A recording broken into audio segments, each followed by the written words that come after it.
Dios les bendiga. Gracias por permitirnos llegar hasta ustedes en su casa o a sus diferentes dispositivos electrónicos. Somos la Iglesia Casa de Fe, ubicados en el 1131 North Wilmington Boulevard, en la ciudad de Wilmington, California. Si estás cerca de nosotros, te invitamos a que nos visites. Y si no, gracias por permitirnos llegar hasta sus casas o, como dije, a los diferentes dispositivos en las redes sociales. Mi nombre es Sergio García, mi esposa Laura García, y les seguimos invitando a escuchar la palabra de Dios. Gracias. El tema de esta mañana es trabajando para la gloria de Dios. Es impresionante cómo las Escrituras, bien lo decía el apóstol Pedro, todo lo que necesitamos para la vida y la piedad ya se nos ha sido dado por su divino poder. Y en las Escrituras nosotros podemos hallar todo lo que necesitamos para nuestra vida material como para nuestra vida espiritual. Ya lo tenemos. Incluye las relaciones personales, incluye el trabajo, incluye la economía, pero también incluye la forma en que nosotros debemos acercarnos hacia Dios y cómo nosotros podemos o debemos adorar a Dios. Adorar a Dios no solamente es levantar unos cantos, cantar algo que de pronto pueda gustarnos o sonar doctrinalmente bien, sino adoración tiene que ver con un estilo de vida. Y no es el caso aislado que hoy vamos a ver acerca del trabajo. ¿Cómo debe de ser la relación empleador-empleado y viceversa? Pero algo me llamó la atención al estar estudiando y me encontré con un escrito de D.L. Moody, un predicador. Y el escrito dice de la siguiente manera: D.L. Moody no quería que su solista, Ira Sankey, así se llamaba, cantara el himno Firmes y Adelante en sus campañas de evangelización. A Moody le parecía que las iglesias de su día no se comportaban como un ejército. Si los soldados aliados durante la Segunda Guerra Mundial se hubieran comportado con sus superiores y sus órdenes como algunos de los creyentes se comportan con el Señor, probablemente se hubiera perdido la guerra. Alguien ha sugerido que en lugar de cantar firmes y adelante, deberíamos cantar firmes y marcha atrás. Eso no es otra cosa más que de pronto muchos creyentes dicen ser soldados del ejército de Cristo, pero con las vidas están demostrando lo contrario. Y cuando hablo con las vidas estoy refiriéndome a todo lo que tiene que ver la vida de la persona creyente, incluyendo sus relaciones, incluyendo sus decisiones, incluyendo su trabajo, su devoción a Dios y la forma en que conduce su vida.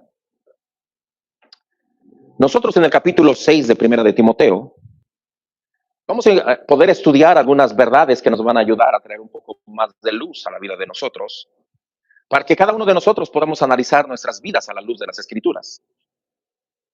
Ahora, lo que me lleva o me llena de alivio es el hecho de saber que no es una opinión mía, sino es el consejo de las Escrituras. Es la voluntad de Dios a través de el apóstol Pablo al escribir estas letras, estas cartas, para las diferentes iglesias a las que se les escribió, que dicho sea de paso, nosotros como iglesia de Jesucristo también somos afectados, bendecidos, retados y animados a poder observar todas estas indicaciones que el apóstol Pablo, inspirado por el Espíritu Santo, quiso dar a conocer a cada uno de nosotros. El capítulo 6 se estructura en 4 secciones temáticas principales. Número 1, del versículo 1 al versículo 2, deberes de esclavos y amos. Y en esos versículos Pablo proporciona directrices para esclavos y amos que promueven el respeto, la obediencia y el honor dentro de las relaciones.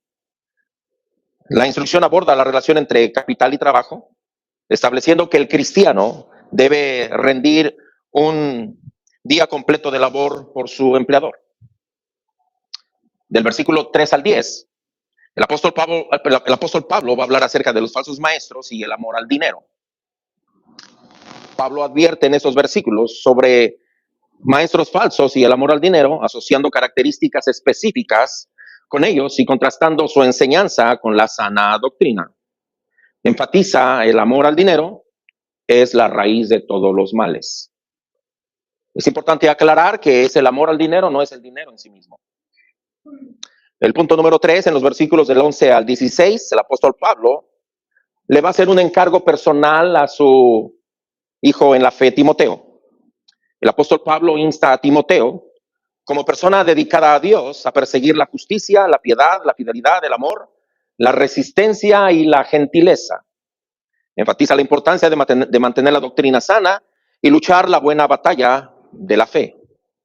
Y de los versículos 17 al 19, el apóstol Pablo va a dar instrucciones para los ricos. No solamente el apóstol Pablo en el capítulo 5 de Primera de Timoteo habla acerca de la necesidad que tienen las viudas de ser protegidas por parte de la iglesia y viudas que verdaderamente son viudas y que necesitan ese sustento, sino también en el capítulo 6, del versículo 17 al 19, el apóstol Pablo va a dar unas ordenanzas para los ricos, y el apóstol Pablo ordena a los ricos no ser altaneros ni confiar en sus riquezas, sino confiar en Dios. Y los exhorta a hacer el bien, ser generosos y compartir con otros. Estas instrucciones promueven la generosidad, la mayordomía y la búsqueda de recompensas eternas. Pero en Primera de Timoteo, capítulo 6, del versículo 1 al versículo 2, estos pasajes instruyen a los esclavos a honrar a sus amos. Y cuando los amos son creyentes, a servirles aún mejor por ser hermanos en la fe. Normalmente, esclavos y amos no tenían relaciones fuera de las relaciones de la esclavitud. Pero con la llegada del evangelio, estos dos grupos se encontraron juntos en la congregación de formas nuevas. Esto quiere decir que había una separación. Pero cuando el evangelio llega, ahora nos encontramos que tanto los amos como los esclavos, los siervos, estaban siendo parte igualitaria dentro de la congregación, porque en la congregación no puede haber distinción de personas. Y esto totalmente era algo nuevo para la vida de ellos. Ahora, esto creó problemas, de lo cual los apóstoles tuvieron la necesidad de abordar estos problemas de una manera rápida. De lo contrario, la iglesia iba a sufrir grandes daños. El hecho de que Pablo regrese a hablar de los deberes de los esclavos sugiere que la comunidad en Éfeso estaba compuesta en gran medida por esclavos. Las instrucciones claras del apóstol Pablo no surgen de una aceptación de la esclavitud. O sea, el apóstol Pablo no está de acuerdo con que las personas sean esclavas, sino de una manera estratégica, misioneramente. Pues el mismo apóstol Pablo anima a que si la gente podía hacerse libre, lo hicieran prontamente. En 1 Corintios capítulo 7, versículo 21, el apóstol Pablo dice, ¿fuiste llamado siendo esclavo? No te dé cuidado, pero también, si puedes hacerte libre, procúralo más. Pablo quería que los esclavos honraran a sus amos para que el evangelio tuviera buena reputación con los de afuera y abriera las puertas para la evangelización. Reconociendo que los esclavos tenían tanto poder como cualquier otro creyente para influir en la expansión del evangelio. Esto significa que Pablo apoye, esto no significa, que Pablo apoye la institución de la esclavitud. Más bien, una provisión temporal para que la noticia de que todos son hechos uno en Jesucristo fuera propagada. Tenemos un aspecto crucial del texto, y esta cuestión crucial es que Pablo presume que como cristianos, los amos deberían de proporcionar mejores beneficios a cambio del servicio obediente de sus esclavos. Y es precisamente por eso que los esclavos deberían considerar a sus amos con un afecto en lugar de desprecio. El asunto de los abusos de autoridad es ante todo un problema de actitud, por lo que Pablo escribe rápidamente sobre cómo los esclavos y amos deberían verse a sí mismos mutuamente beneficiándose el uno del otro, e instruye que los esclavos vean a sus amos como dignos de respeto completo. Y yo quiero que vayamos a 1 de Timoteo capítulo 6, versículo 1 y 2. 1 de Timoteo, versículo 6. capítulo 6, perdón, versículo 1 y 2.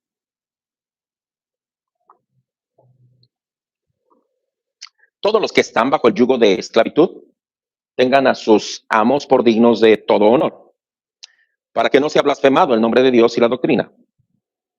Y los que tienen amos creyentes, no los tengan en menos por ser hermanos, sino sírvanles mejor, por cuanto son creyentes y amados los que se benefician de su buen servicio. Esto enseña y exhorta. Esto lo he dividido en 2 puntos. Lo tienes tú ahí en tu bosquejo. Número 1, esclavos bajo amos incrédulos, capítulo 6, versículo 1. Número 2, esclavos bajo amos cristianos, versículo número 2.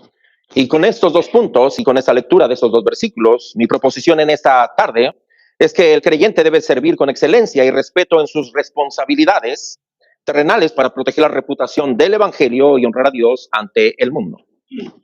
En pocas palabras, la responsabilidad del empleado y del empleador no es un beneficio en sí mismo, sino tiene que ver con la honra de Dios y de la enseñanza por parte de los apóstoles. Señor, yo te doy gracias en esta tarde por la oportunidad que tú me das de poder presentar tu palabra. Pido, Señor, que tú me ayudes, que me des la claridad en mi mente para poder compartir tu palabra, Señor. Que solamente tu palabra sea la que sea disertada en esta tarde. En el nombre de Jesús. Amén. Punto número 1, esclavos bajo amos incrédulos. Versículo 1. Todos los que están bajo el yugo de esclavitud tengan a sus amos por dignos de todo honor, para que no sea blasfemado el nombre de Dios y la doctrina. Pablo se dirige a los siervos, del griego doulos, que es el término estándar para esclavos en el Nuevo Testamento. Y lo pone de esta manera, que están bajo un yugo. Estos esclavos deben honrar a sus amos, tratando a la autoridad en sus vidas como si fuera digna, dice las Escrituras, de todo honor. Y esto, aunque no necesariamente lo sea. Aunque aparentemente un dueño de una empresa o alguien que está dándole trabajo a otra persona no sea digno de honor, el apóstol Pablo, por medio del Espíritu Santo, está diciendo que el trabajador debe dar honor a su empleador como digno de todo honor. Los cristianos que se encuentran bajo una autoridad incrédula deben servir con respeto y no pueden desacatar a sus amos simplemente porque no comparten su fe. Y quiero hacer una aclaración, como cuando se le dice que la esposa debe de obedecer a su esposo en todo. Cabe aclarar que si el empleador ordena que se haga algo ilegal, que va en contra de lo que Dios ha establecido, con todo respeto y con toda delicadeza, el trabajador debe decir no. El peor de los casos, si la cuestión persiste, debe orar al Señor para que Dios pueda proveerle un trabajo diferente. ¿Cuál es la razón? ¿Por qué el trabajador debe dar todo honor a su patrón? Bueno, la razón es precisamente porque el trabajador busca persuadir a su empleador para que crea en el evangelio. Pero si el trabajador tiene una mala actitud, la pregunta sería, ¿cómo podrá compartir el evangelio con ese empleador? Es importante notar que el principio mencionado en este versículo es que nuestro caminar con Dios debe impactar todas las áreas de nuestra vida. Es por eso que el hombre debe de ser un hombre integral cuando es cristiano. Tanto su vida material como su vida espiritual es una sola vida. Nosotros ya no tenemos una vida material y no tenemos una vida espiritual. Nosotros tenemos una sola vida. Cuando nosotros venimos a Cristo, nuestra vida material, nuestros anhelos, nuestros gustos, nuestras decisiones, nuestra forma de pensar, nuestra forma de decidir, nuestra forma de invertir, nuestra forma de gastar, debe ser siempre dirigida hacia todo lo que honre a Dios. Todo lo que honre a Dios. Antes de venir a Cristo, hacíamos todas las cosas que nos honraran a nosotros. Ahora que estamos en Cristo, deben ser todas las cosas que honren a Dios. ¿De qué manera mi vida está siendo afectada por mi cristianismo? ¿De qué manera mi caminar está siendo afectado por mi caminar con Dios? Muchas personas dicen que caminan con Dios, pero cuando tú ves las formas en que deciden, la forma en que ellos viven sus vidas, tú te das cuenta que hay una disparidad, hay una dicotomía. No coincide, sino en absoluto, en muchas áreas de su vida. Cristo debe de transformar nuestras actitudes. Cristo debe de transformar nuestras actitudes. Cristo debe de transformar nuestras intenciones más profundas. Cristo debe de transformar nuestros corazones. La forma en que ahora nosotros sentimos, percibimos, decidimos y hacemos todas las cosas, por corazón estamos diciendo todo el asiento de la voluntad de nosotros. Algunos historiadores han calculado que la mitad de la población del Imperio Romano estaba compuesta por esclavos. Muchos de estos esclavos tenían una buena cultura, tenían una buena educación, pero legalmente no eran considerados como personas, o por el lado contrario, eran considerados como personas de segunda clase o sin derechos. El mensaje del Evangelio de salvación y libertad en Cristo es lo que hacía que los esclavos fueran atraídos. Muchos de ellos se convirtieron. Cuando los esclavos podían escabullirse de sus responsabilidades caseras, se reunían en congregaciones locales en donde ser esclavo no era ningún impedimento. O sea que cuando el esclavo de pronto podía tener un espacio pequeño, como llamamos esparcimiento, ellos corrían a la iglesia, porque ellos veían que en la iglesia no había esa división. Porque en la iglesia tanto el patrón como el esclavo eran unos en Cristo. Por eso es que D.L. Moody decía, y no quería que se cantaran firmes y adelante. Porque la iglesia de su actualidad, como la iglesia del siglo XXI, ahora nosotros vemos que cuando una persona tiene un tiempo libre después de su trabajo, lo que hace, malgasta el tiempo y se aleja de la iglesia. Se aleja de todo aquello que tenga que ver con Dios. Por eso es que D.L. Moody decía, ahora la iglesia debe de cantar firmes y para atrás. Qué triste realidad. Qué triste realidad que la iglesia del siglo I, ellos querían invertir sus vidas en el conocimiento de nuestro Señor Jesucristo. Es triste poder ver hoy en día que iglesias están destruyéndose por el materialismo y por el afán de esta vida y las distracciones. No me malinterpreten, hermanos. No estoy en contra, la Biblia no está en contra de ninguna de esas cosas. Está en contra del abuso de esas cosas. Porque hoy si nos queda un poco de tiempo, ¿qué es lo que tenemos que hacer? Invertirlo en las cosas de Dios. Más bien dicho, debemos saber cómo debemos administrar nuestro tiempo. Y gracias a Dios por el capítulo 6, que nos va a hablar de la forma en cómo nosotros debemos conducirnos en este mundo. Por qué cosas debemos ser atraídos y por qué cosas no debemos ser atraídos. Gálatas capítulo 3, versículo 28 dice, no hay diferencia entre judío y el que no es judío, ni entre el libre y el esclavo, ni entre el hombre y la mujer. Todos son iguales en Cristo Jesús. Palabra de Dios para todos es la versión. Esa era la razón por la cual los esclavos corrían hacia la iglesia, porque ahí encontraban un lugar donde no había diferencia de clases sociales. Ahí ellos podían ser animados, podían ser consolados, podían ser tratados con dignidad.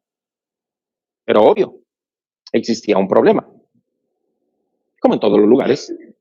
Algunos esclavos tomaban su nueva libertad en Cristo como una excusa para desobedecer y aún para desafiar a sus amos.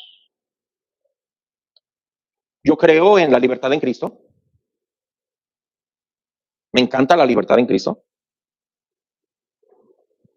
Pero el mal entendimiento de la libertad en Cristo es lo que hace nuevamente cautiva a las personas. Mi libertad en Cristo no es para hacer lo que yo quiera hacer. Mi libertad en Cristo es para que yo pueda bendecir a mis hermanos y ver de qué forma yo puedo restringir mi vida para que otras personas puedan ser edificadas. porque cuando yo no tenía libertad en Cristo, yo hacía todo lo que a mí me gustaba, lo que a mí me satisfacía, era un egocentrista, buscaba mi propio beneficio y no me importaban los demás. Ahora en Cristo yo tengo libertad, pero para restringir mi vida. Y el apóstol Pablo dice, si a mi hermano le es ocasión de caer el hecho de que yo coma carne, jamás, nunca más volveré a comer carne. Nunca más. Pero hoy nos importa poco nuestros hermanos, con tal y que yo sea o siga siendo centro de todas las cosas. Esos esclavos ahora habían venido al conocimiento de la verdad, habían sido cristianos.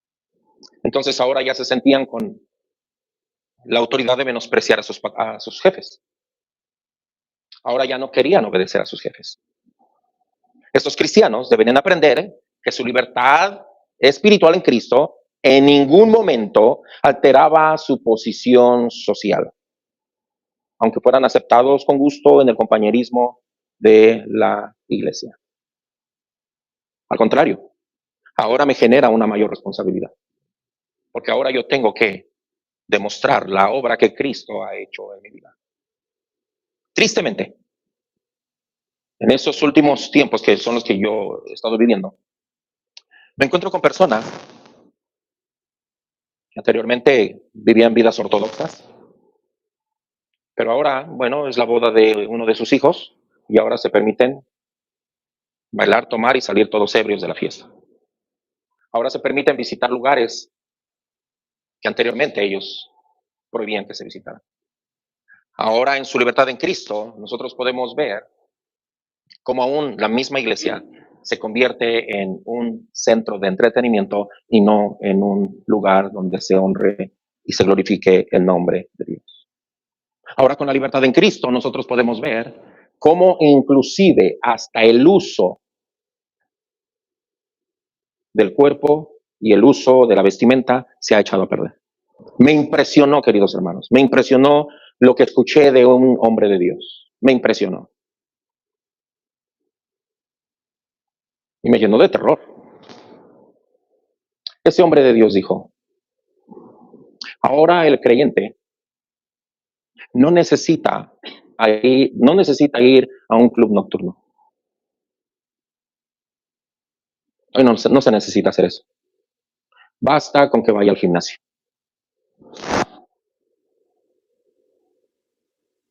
Wow. Terrible. Un hombre que hace apología de una manera increíble, últimamente negó la fe en Cristo, pero era uno de los mejores apologistas. Él estaba diciendo, mi esposa me fue infiel con el entrenador personal en el gimnasio.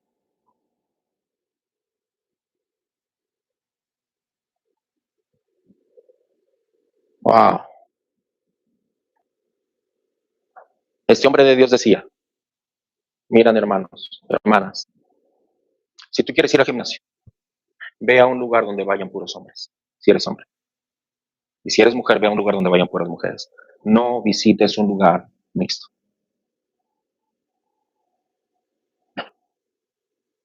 Hermanos, parece una locura, parece una exageración. Pero precisamente eso es lo que lleva el abuso de la libertad en Cristo a hombres y mujeres creyentes que por esa libertad en Cristo se están dejando muchos principios que la Biblia dice no hagas.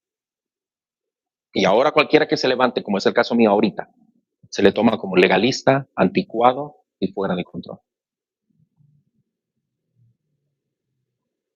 Qué triste. Por la libertad en Cristo.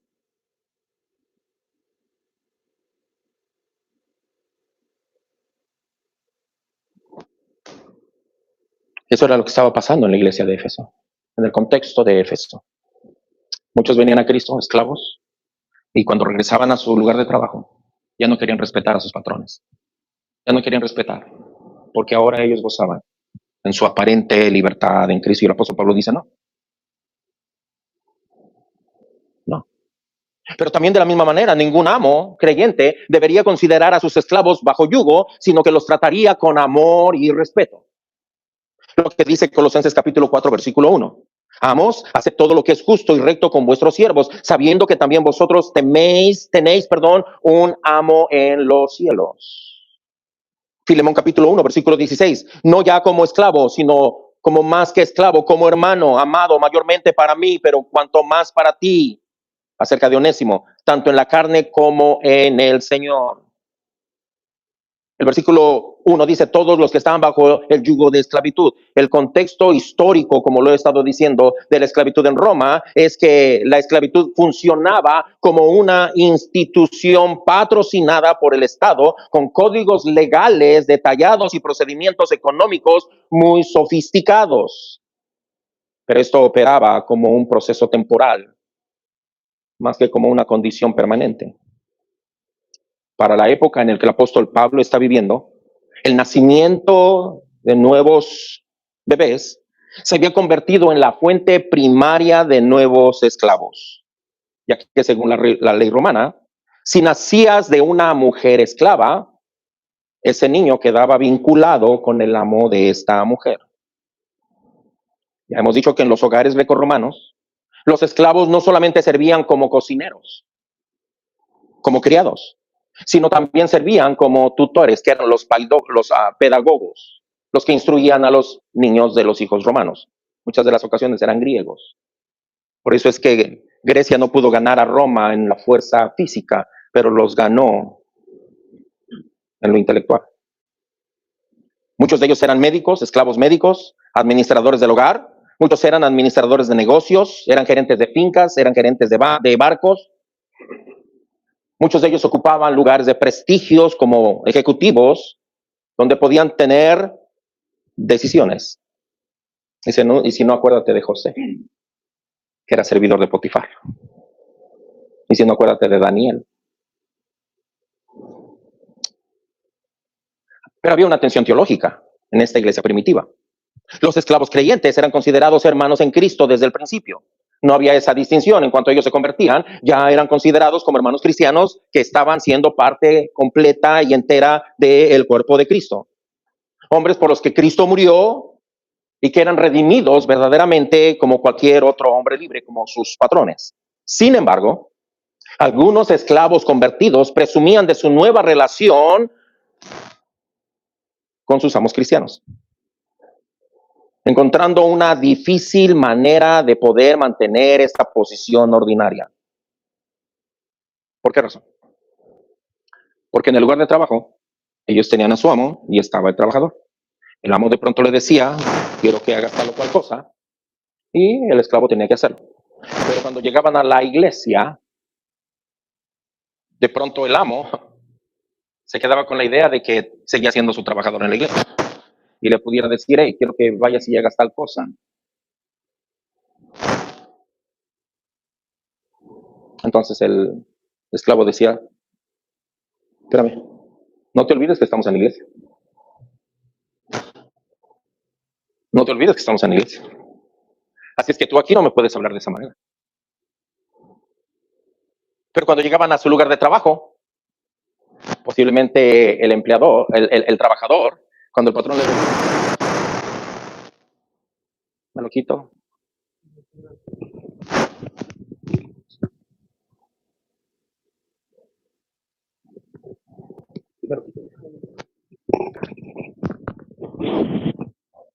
Posiblemente cuando llegaban al lugar de trabajo, el empleador le decía, quiero que hagas tal cosa. El trabajador posiblemente seguiría pensando que están en la iglesia. Entonces esto estaba creando una situación muy conflictiva, muy conflictiva. No sé si te has dado cuenta que muchas de las ocasiones, a veces los padres pensamos que nuestros hijos son nuestros mejores amigos y los tratamos como amigos. Y a veces el hijo piensa que el padre es el amigo de la escuela, faltándole el respeto. Mi hijo no puede y no debe ser mi mejor amigo. Yo debo de ser el mejor padre para mi hijo.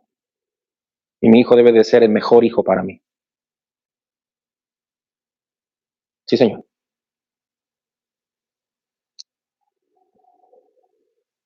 Mi esposa no puede ser mi mejor amiga. Como el profeta dice, mi amiga, mi esposa y mi amante. Yo debo de ser el mejor esposo para mi esposa.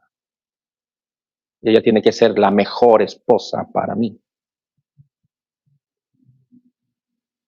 Eso es lo que la Biblia nos enseña. Entonces, esta relación difícil era un obstáculo para el evangelio. Nota cómo al apóstol Pablo no le preocupa otra cosa, le preocupa el evangelio. Al apóstol Pablo le preocupa el nombre de Dios y le preocupa el evangelio.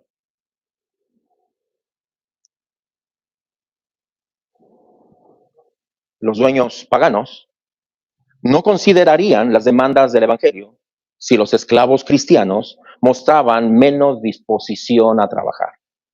¿Qué quiere decir esto? ¿Has escuchado a estas personas? Y yo le digo a algunas personas, me cae mal. Cuando una persona dice, bueno, para lo que me pagan, pues es lo que yo hago. Mira, si no te gusta, búscate otro trabajo. Porque cuando tú viniste a trabajar a este lugar, te dijeron, vas a hacer tal cosa y te vamos a pagar tanto y tú quedaste de acuerdo. Si no te gusta, búscate otro trabajo. Poncha y vete a tu casa, así les digo a algunos. Poncha y vete a tu casa. Hoy, desafortunadamente, aún hasta en el creyente está llegando esa mentalidad. No hagas más de lo que no debes hacer. Haz lo único por lo que te pagan. Entonces, nunca te quejes que cuando haya un corte, a ti sea el primero que te corran. Porque haces menos de lo que a ti, por lo que te contratas. Sí, señor. Esa mentalidad no sirve. Esa mentalidad no es bíblica. El apóstol Pablo está diciendo, si tú eres un esclavo, ten a tu amo con mucho honor. Con mucho honor. Y el propósito de la instrucción del apóstol Pablo es que Pablo deseaba que los esclavos honraran a sus amos para que el evangelio tuviera buena reputación con los no creyentes. Dicho sea de paso, déjame te lo digo. Cuando tú eres un buen creyente y eres un buen trabajador, porque hay una diferencia entre ser buen creyente y buen trabajador. Hay una gran diferencia. Una persona puede ser un buen creyente, pero a lo mejor un mal trabajador. O una persona puede ser un buen trabajador, pero no un buen creyente. Pero cuando tú eres un buen creyente y un buen trabajador, la mayoría de las veces nunca te van a decir no. Nunca te van a decir no.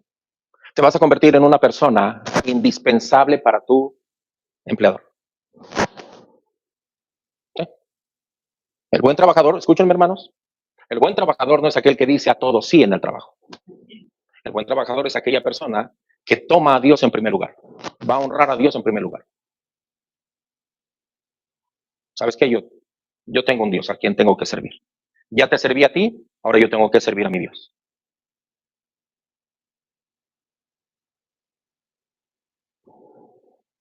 Decisiones en la vida se deben de tomar. Decisiones en la vida. Porque era importante que hubiera un trabajador creyente que diera honor a su patrón. Porque de esa manera se abriría la puerta para la evangelización. Ya que los esclavos tenían tanto poder como otros creyentes para influenciar en la propagación del evangelio.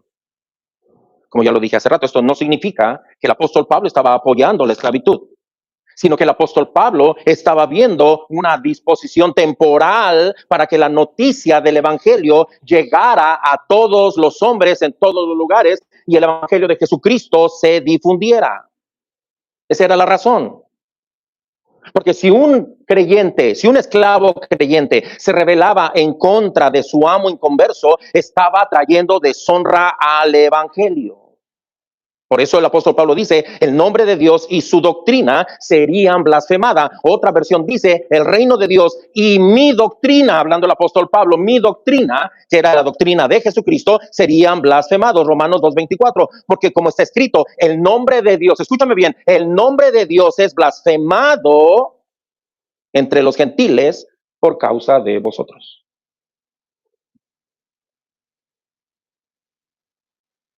O sea, yo no necesito levantar una voz, no necesito maldecir el nombre de Dios o menospreciar el nombre de Dios para que el nombre de Dios sea blasfemado por causa mía. Basta y sobra con cómo es que la gente, cómo es que en mi trabajo, cómo es que mi patrón, cómo es que el dueño de la compañía en la que yo trabajo ve cómo es que yo me conduzco. Porque cuando en mi trabajo ven mi forma de comportarme, van a decir, y mira y dice que es creyente. Y mira y dice que es. ¿Y a poco así se comportan los creyentes? ¿Y a poco así? No, no, no, no, no, no, no, no. Vuelvo a repetir, Dios busca santificación, no busca perfección. Si alguno de nosotros hemos tenido faltas en nuestro trabajo, vengamos a Dios, arrepintámonos, pidamos perdón y mejoremos nuestras decisiones en nuestro trabajo. Esta era una de las razones por las cuales los apóstoles en el primer siglo nunca enfatizaron predicar en contra de la esclavitud, porque ellos vieron cómo la esclavitud iba a ser un medio para que el evangelio de Dios fuera propagado. Si los apóstoles hubieran predicado en contra de la esclavitud, entonces los romanos hubieran visto que la iglesia era un grupo divisivo, un grupo que estaba alborotando a la sociedad de tal manera que la iglesia iba a ser conocida como una iglesia militante que trataba de socavar el orden social. Y eso no podía ser posible, porque como consecuencia el evangelio de Dios iba a ser detenido, no se iba a predicar con libertad. El mismo capítulo 6 de 1 Timoteo, versículo 1, la parte B dice, para que no sea blasfemado el nombre de Dios y la doctrina. Blasfemado quiere decir palabras impías contra seres o cosas divinas. Quiere decir hablar en contra de Dios. Ahora, esto es triste, que por el comportamiento de un creyente, tanto como la iglesia y el nombre de Dios sea blasfemado. Yo lo dije creo que hace 8 días, hace 15 días. Una persona de casa de fe, alguno de nosotros, hace algo allá afuera y van a decir, mira, así son los de casa de fe. Mira, eso es lo que les enseña el pastor. Mira, eso es lo que aprenden. Por culpa de uno, toda la iglesia es acusada. Por culpa de uno, el nombre de Dios es maldecido, es criticado, es blasfemado. Cuando el apóstol Pablo dice que la doctrina también es blasfemada, está implicando que son las enseñanzas que él mismo ha dado. En otras palabras, el apóstol Pablo está diciendo, lo que les he enseñado son palabras de Jesús, pero la gente pensará que yo les enseño que deben rebelarse contra sus amos. Y el apóstol Pablo dice, eso no puede ser posible. Nota 1 Timoteo capítulo 5, versículo 14. Quiero pues que las viudas jóvenes se casen, críen hijos, gobiernen su casa, que no den al adversario ninguna ocasión de maledicencia. Y el adversario no es el diablo. El adversario son todas aquellas personas que se oponen a la fe de nuestro Señor Jesucristo.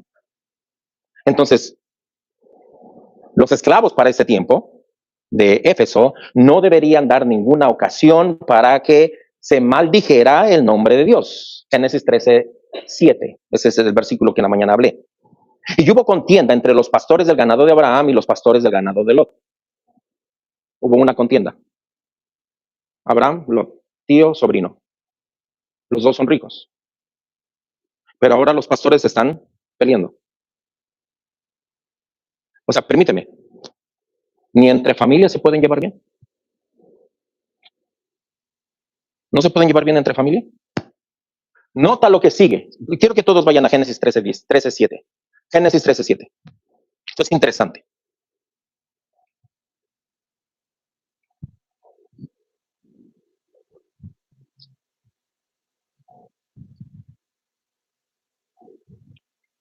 ¿Estamos ahí? Y hubo contienda entre los pastores del ganado de Abraham y los pastores del ganado de Lot. Curioso. Escucha. Y el cananeo y el fereceo habitaban entonces en la tierra. Pregunta. ¿Qué tiene que escribir Moisés entre el pleito de Abraham y Lot que el cananeo y el fereceo habitan en esa tierra? ¿Qué tiene que ver eso?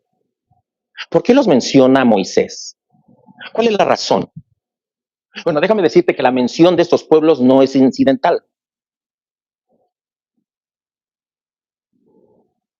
Abraham reconoció la mala influencia que el odio y la contienda entre él y Lot tendría sobre las naciones que lo rodeaban.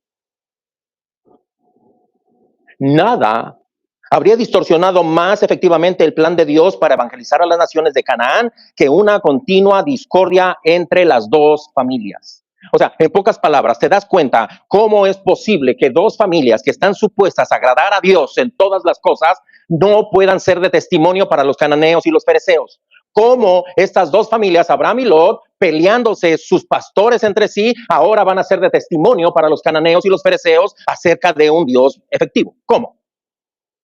En pocas palabras, ¿cómo mi testimonio va a ser efectivo para mi patrón cuando yo no estoy viviendo un cristianismo verdadero en mi trabajo? ¿Cómo yo quiero al Dios o cómo yo puedo decirle a una familia, anhela el Dios que yo tengo, si ese mismo Dios no me ha podido cambiar? ¿Cómo? La fe que no me cambia es la fe que no me salva. La fe que no me cambia es la fe que no me salva. No puedo seguir de la misma manera. No puedo seguir de la misma manera. ¿De qué sirve que yo pueda decir que soy cristiano si no estoy viviendo como tal? Ese es el punto de Génesis. Ahora, ¿cómo este pasaje de Génesis revela el carácter?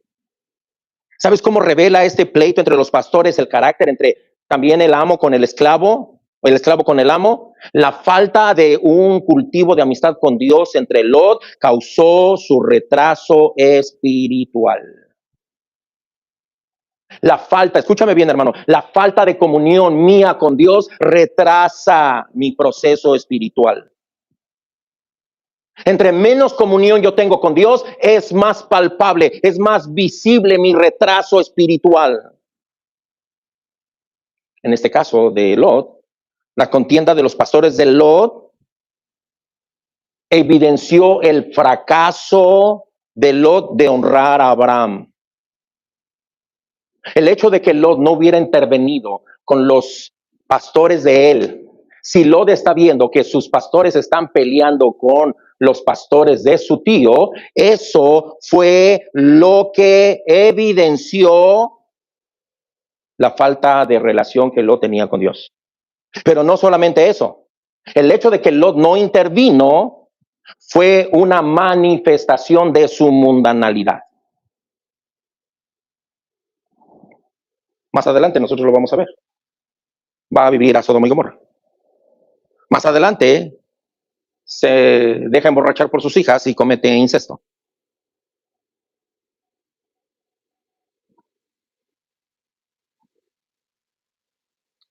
¿De qué manera estaba el apóstol Pablo viendo por el cual pone esta exhortación a los siervos a honrar y a tener en alta estima a sus amos?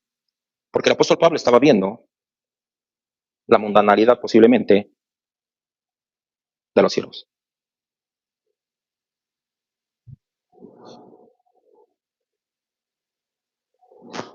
El contraste de Abraham es una muestra de su fe en las promesas de Dios. Porque la fe no busca egoístamente cumplir los deseos personales, sino que es generosa, es grande y se niega a sí mismo. Abraham muestra a una persona que confía en Dios. Ezequiel 36, del 16 al 21, vino a mí palabra de Jehová diciendo, hijo de hombre, mientras la casa de Israel moraba en su tierra, la contaminó con sus caminos y con sus obras, como inmundicia de menstruosa fue su camino delante de mí. Y derramé mi ira sobre ellos por la sangre que derramó sobre la tierra, porque con sus ídolos la contaminaron.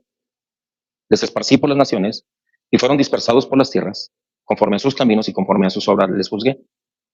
Y cuando llegaron a las naciones a donde fueron, escucha, profanaron mi santo nombre, diciendo de ellos, estos son pueblo de Jehová y de la tierra de él han salido. ¿Está escuchando? El pueblo que supuestamente debería mostrar a su Dios fueron dispersos porque Dios los juzgó. porque se contaminaron con los ídolos de las tierras alrededor. Y cuando llegaron a las naciones a donde fueron, profanaron el nombre de Dios, diciendo de ellos, estos son pueblos de Jehová y de la tierra de él han salido. Pero he tenido dolor al ver mi santo nombre, nota lo que Dios está diciendo, pero he tenido dolor al ver mi santo nombre profanado por la casa de Israel entre las naciones a donde fueron. Hermano, esto es terrible. Esto es terrible. Es lo mismo que el apóstol Pablo está diciendo a los efesios. Por culpa de esos trabajadores que no están honrando a sus amos, el nombre de Dios y la doctrina es blasfemada, es blasfemada. El mismo Dios dijo a la nación de Israel, la casa de Israel entre las naciones, pero he tenido dolor al ver mi santo nombre profanado. Ahora cabría, antes de entrar al segundo punto, ¿de qué manera yo he profanado el nombre de Dios? ¿De qué manera?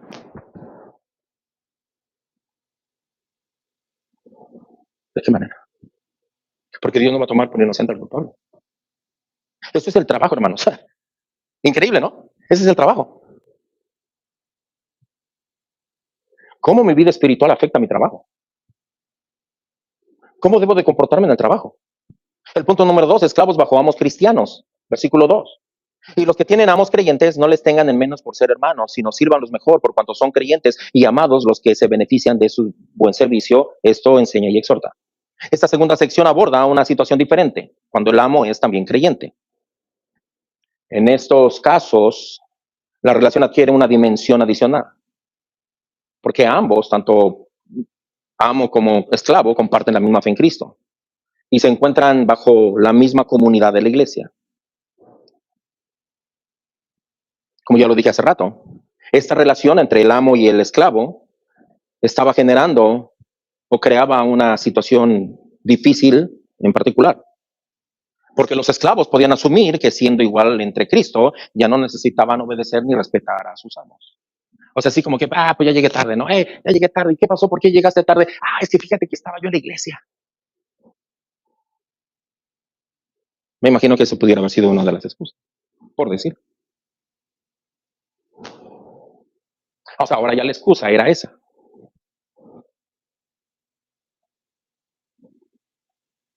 Recuerdo hace muchísimos años, yo creo que alrededor de 30 años, yo era encargado de una compañía y bueno, contraté a un muchacho de la iglesia, líder. Y ya la primera semana, ahí estaba el muchacho y el pastor me llama y me dice, Sergio, ven. Dice, oye, y ahora que está trabajando contigo fulano de tal, ¿llega temprano? Y le dije, no llega temprano. Porque él era conocido por siempre llegar tarde. Qué triste, ¿no? Ahora, esto era bajo la creencia de Gálatas 3:28. No hay diferencia entre judío y el que no es judío, ni entre libre ni esclavo, ni entre el hombre ni la mujer. Todos son iguales en Cristo. Entonces, bueno, si somos iguales, yo no tengo por qué obedecer tanto en el trabajo. El hecho de que los amos siguieran teniendo ese estatus socioeconómico no eximía a que los cristianos esclavos consideraran inferior espiritualmente a sus amos o viceversa. ¿Cuál era el riesgo? De que el esclavo creyente se aprovechara del amo que era creyente también. Y ellos pudieran decir, bueno, mi amo es mi hermano. Puesto que somos iguales, él no tiene ningún derecho de decirme lo que yo debo de hacer. Ahora, esos problemas en el trabajo, ¿qué crees que sucede? Causan problemas en la iglesia. Por eso yo siempre he dicho, la iglesia nunca va a ser mejor que las familias que lo componen. Muchos de nosotros podemos decir, no, es que en la iglesia hace falta eso, hace falta lo otro, la iglesia está mal. Bueno, porque mi familia está mal. La iglesia no la compone el pastor. La iglesia está compuesta por todos los salvos y redimidos del Señor Jesucristo a través de todos los tiempos. Si los miembros están mal, la iglesia va a estar mal. Nota eso, hermano. Si la iglesia está mal, es porque los miembros están mal. Estos problemas en el trabajo podían repercutir o traer problemas en la iglesia. El apóstol Pablo menciona 3 posibles razones por las cuales los creyentes deberían mostrar respeto hacia sus amos creyentes. Número uno, la razón más evidente, porque los amos son creyentes. Por esa razón, porque los amos son creyentes. ¿Cómo puede un creyente aprovecharse de otro creyente? ¿No, no es correcto? No, ¿cómo va a aprovechar de otro hermano? No, esa es la razón principal. La segunda razón, los amos deben ser muy amados. Los amos deben ser muy amados. ¿Sabes por qué? Porque el amor no se revela ni busca oportunidades de escapar de sus responsabilidades. Yo no puedo llegar y decir a mi esposa, ay, mi amorcito, te amo mucho, pero esta semana no hay para comer, no hay para nada. Te amo mucho. Patrón, viera cómo yo lo amo y viera cómo amo mi trabajo. Lo amo en gran manera. Desde que entré a trabajar con ustedes lo he amado, patrón. ¿Pero qué cree? Hoy solamente voy a venir a sentarme toda la semana. Es más, ni voy a venir. Ahí me manda el cheque. Como tengo direct deposit, ahí me lo llevo.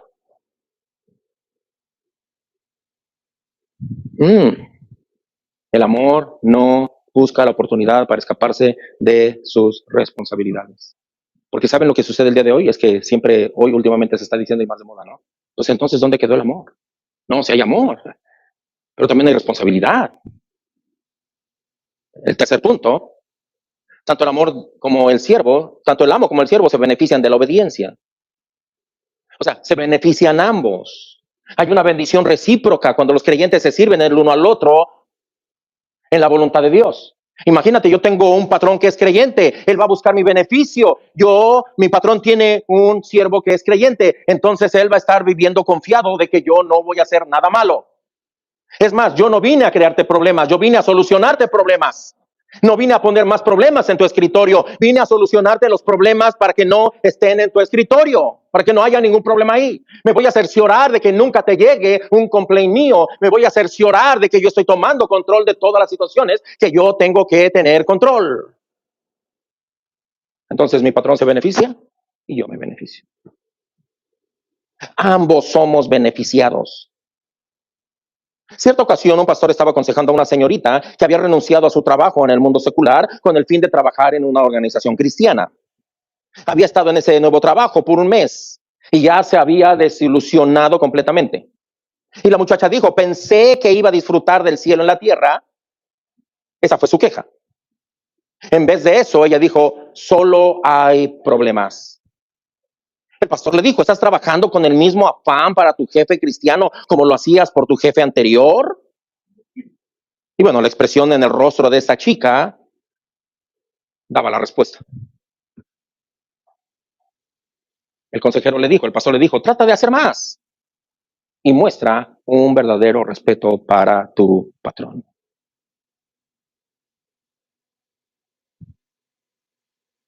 El hecho de que estemos nosotros trabajando en un lugar donde a lo mejor todos sean creyentes o no todos sean creyentes, eso no elimina mi responsabilidad de hacer menos en mi trabajo.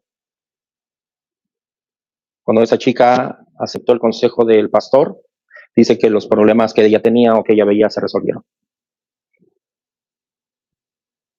Entonces, ¿qué es la instrucción del apóstol Pablo? El apóstol Pablo está instruyendo a que los amos deben respetar a sus amos cristianos, servirles aún mejor. No deben de despreciar a sus amos. O sea, en pocas palabras, no deben burlarse de ellos. Hay una razón teológica. ¿Cuál es la razón? Si el patrón es creyente, entonces el amo es un hermano en Cristo. Eso quiere decir que se ha convertido en mi familia. Como consecuencia, esto no debilita mi responsabilidad de poderle servir. No debilita mi responsabilidad o mi obligación de poderle servir. Al contrario, debo ser motivado para servirle con mayor diligencia por amor a Cristo. Porque eso tiene un propósito misionero. ¿Cuál era la preocupación del apóstol Pablo? La evangelización. ¿Cuál era la preocupación del apóstol Pablo? El testimonio de la iglesia. Nota, el testimonio de la iglesia. Y aquí yo hago una pregunta. Todo lo que nosotros decidimos en nuestra vida secular, ¿lo estamos decidiendo en base a cómo la gente mira Casa de Fe? ¿O solamente cómo yo me miro? ¿O solamente cómo yo ¿Qué ventajas estoy sacando de las decisiones que yo estoy haciendo? Porque no nos olvidemos, queridos hermanos, esta casa es la iglesia de Jesucristo. Es la iglesia de Jesucristo. Así hagan 5, así hagan 10, así hagan 1000, es la iglesia de Jesucristo.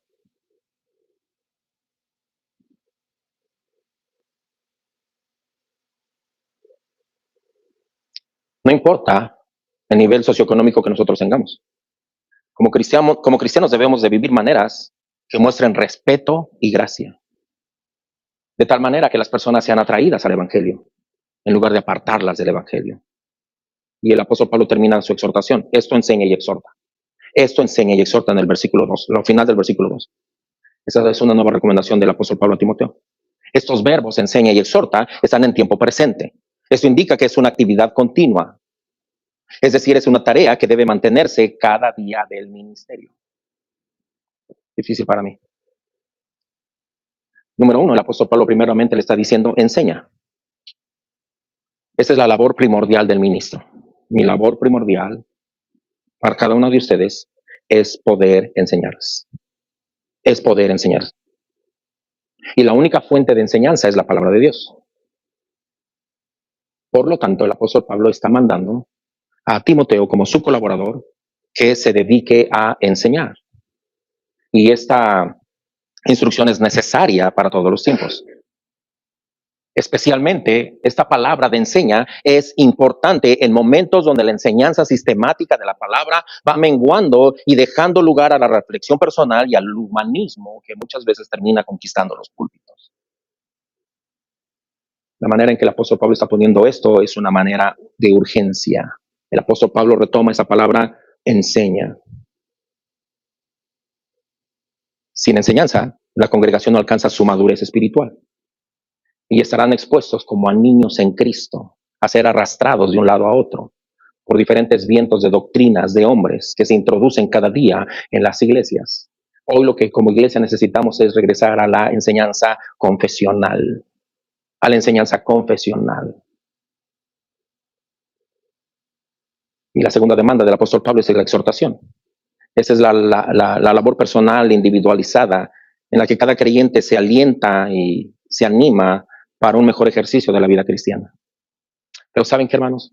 Honestamente, a veces esta palabra exhortación es un poquito difícil llevarla en el siglo XXI y más en América y más con un pensamiento totalmente tronado. Tú te acercas y a una persona le dices, ¿cómo estás? Bien. ¿Te puedo ayudar en algo? No, todo está bien. Y tú lo ves que se está secando espiritualmente. Tú lo ves que está pero tronado. ¿Hay alguna necesidad en la cual yo pueda orar por ti? No, todo bien. Todo bien.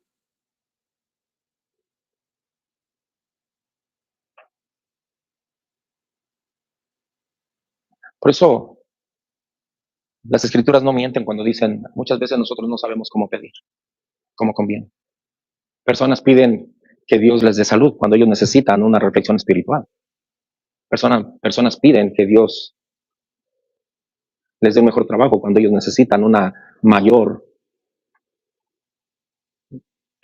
pasar mayor tiempo en estudio de las escrituras, en conocer más al Señor.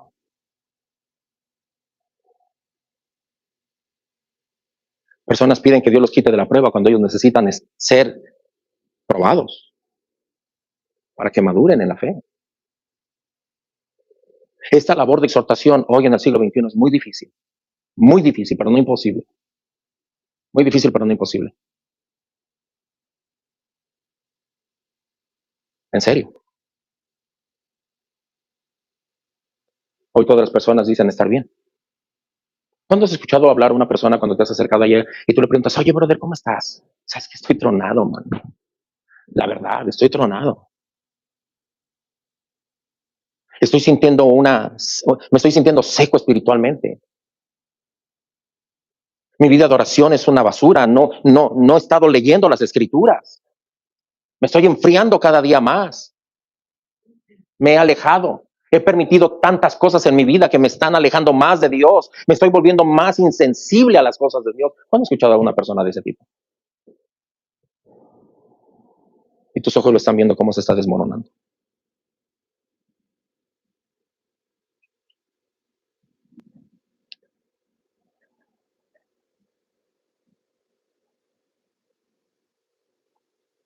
Pero es un mandato del apóstol Pablo.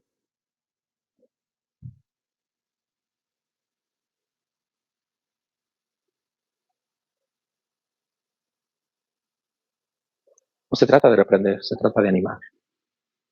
¿Sabes? El hijo pródigo, estando en la condición que estaba, dice las escrituras, que volvió en sí, se dijo a sí mismo: me levantaré, iré a ver a mi padre y le diré: Padre, pecado contra el cielo y contra ti, no soy digno de ser llamado tu hijo. Y se llegó a su casa y su padre lo vio y le dijo: Padre, he pecado contra el cielo y contra ti. El padre lo abrazó.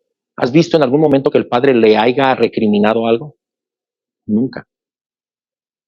Hermano, nunca le recrimines nada a nadie cuando viene con un corazón arrepentido. Ámalo, ayúdale, provéele lo necesario para su restauración. Pero hermano, nunca llegues con excusas. Siempre llega con un corazón arrepentido. Siempre llega reconociendo tu necesidad. Siempre. Hermanos, no disciplinemos y no tratemos de imponerle cosas a alguien que viene con un corazón arrepentido. Nunca, nunca. Porque a veces así somos nosotros. El hijo viene y nos confiesa lo que está pasando y lo que ha pasado. Ah, sí, ya ves, por tu culpa, y ahora tú vas y ahora y...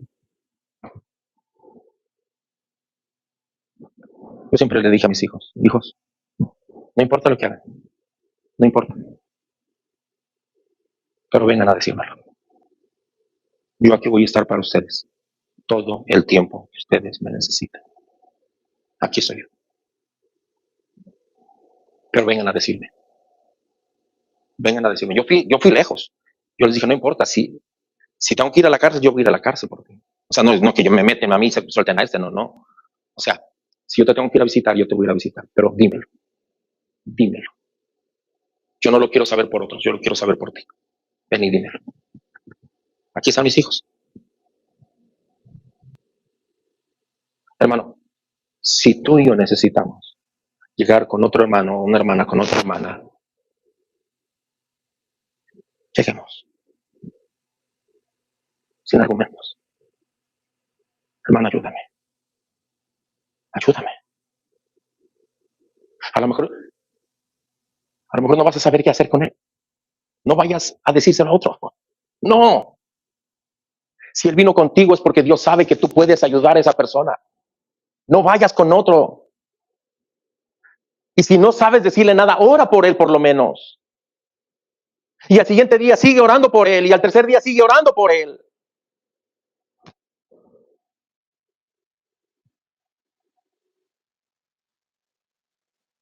Ahora, hermanos, el apóstol Pablo le está diciendo a Timoteo algo que él debe de hacer.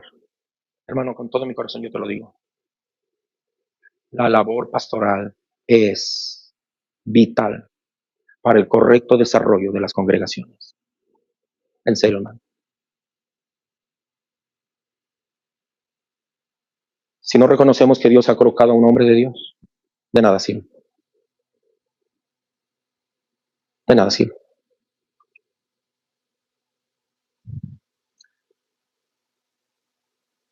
¿Saben cuál es el problema? Que nosotros estamos en un mundo tan individualista, donde cada quien quiere correr sus propios riesgos. Nadie quiere el consuelo, nadie quiere la exhortación. Un creyente, te lo digo, hermano, de corazón, un creyente no puede vivir alejado del compañerismo bíblico. No puede. Un creyente no puede vivir alejado del compañerismo eclesiástico, no solamente bíblico, sino eclesiástico. ¿Con quién estás estudiando la palabra? En inglés se le llama, ¿no? My prayer partner, ¿no? ¿Tienes un compañero de oración? Bueno, ¿tienes un compañero con el cual estás estudiando las escrituras para no ser engañado? ¿Cómo está tu vida, tu relación en la iglesia? Porque no solamente es un compañerismo bíblico, sino es un compañerismo eclesiástico. Hermano, no te olvides que perteneces a un grupo de creyentes, al cuerpo de Cristo, donde todos nos nutrimos y crecemos ligados a la cabeza, que es Cristo. Concluyo. Timoteo debería enseñar estas cosas y exhortar a la congregación acerca de ellas. Esa instrucción final de esto enseña y exhorta enfatiza lo que Pablo ha comunicado, que no es meramente teórico, sino que requiere una proclamación activa y una aplicación pastoral. Este pasaje establece que la conducta de los esclavos cristianos, tanto hacia amos paganos como hacia amos creyentes, tiene consecuencias que trascienden las relaciones laborales.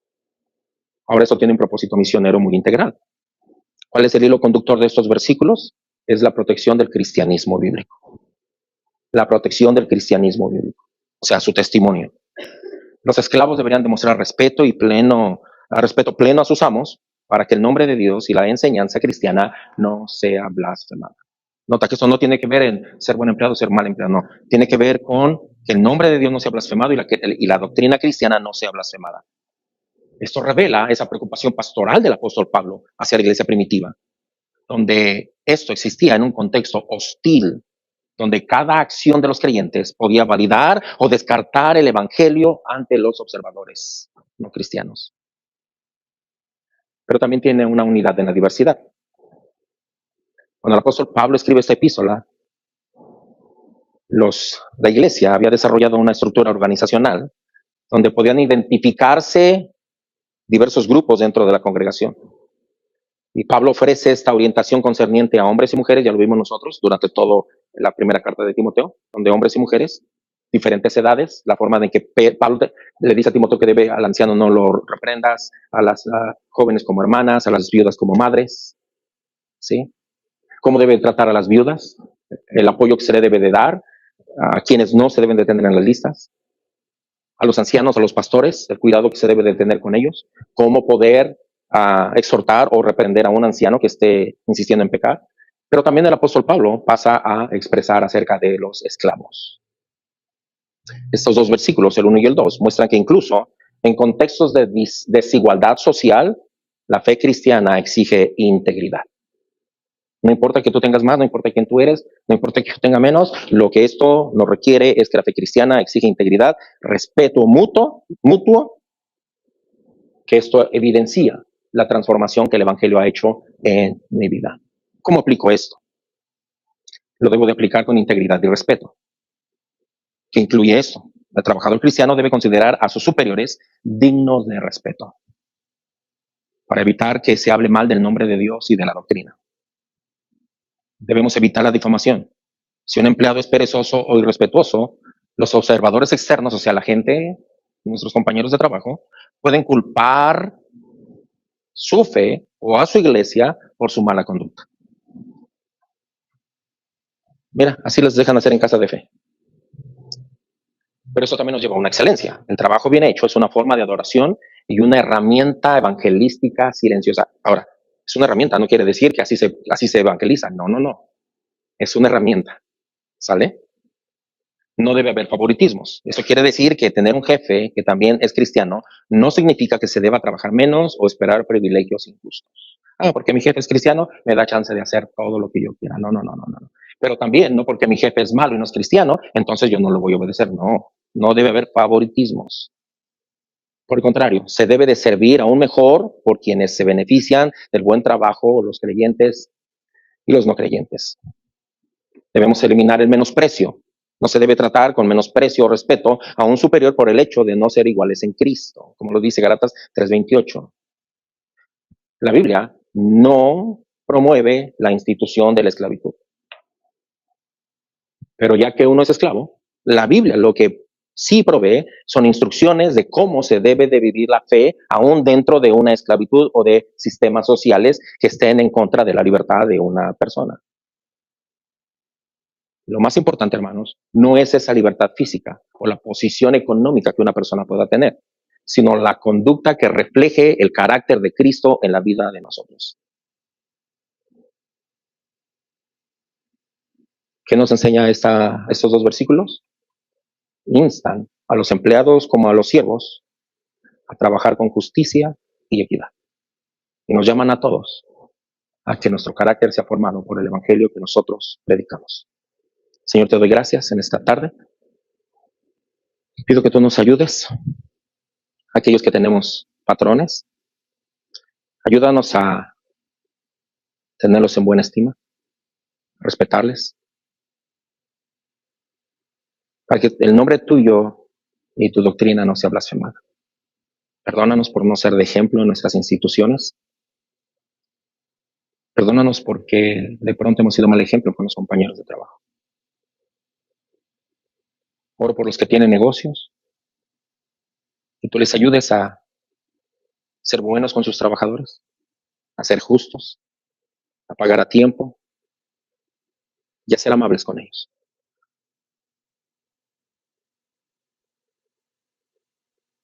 Oro para que cada uno de los que estamos aquí presentes podamos modelar el carácter tuyo. Pero también oro, Señor, si hubiera alguno de nosotros que necesitamos ayuda, podamos acudir por la ayuda, que podamos pedir ayuda. Que no haya desigualdad en medio de nosotros, pues todos somos consiervos los unos de los otros. Bendice a mis hermanos, en el nombre de Jesús. Amén.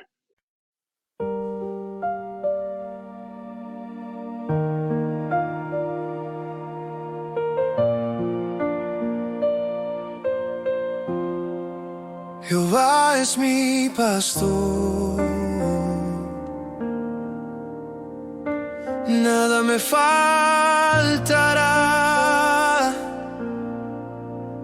En lugares de delicados pastos me hará descansar. Junto a aguas de reposo me pastoreará. Confortará mi alma, me guiará por sendas de justicia. Jehová es mi pastor, nada me faltará. Jehová es mi pastor, en él confiaré.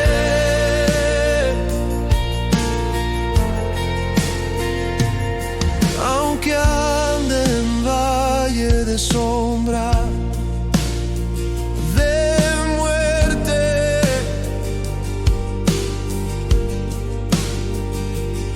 no temeré mal alguno, porque tú estarás conmigo.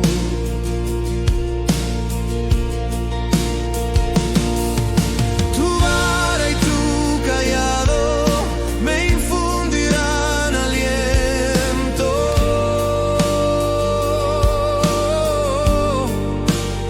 Aderezas mesa delante de mí, en presencia de mis angustiadores. Oh, Jehová es mi pastor, nada me faltará. Jehová es mi pastor, en él confiaré. Ciertamente el bien y la misericordia me seguirán todos los días de mi vida, y en la casa de Jehová moraré por largos días. Jehová es mi pastor, nada me falta.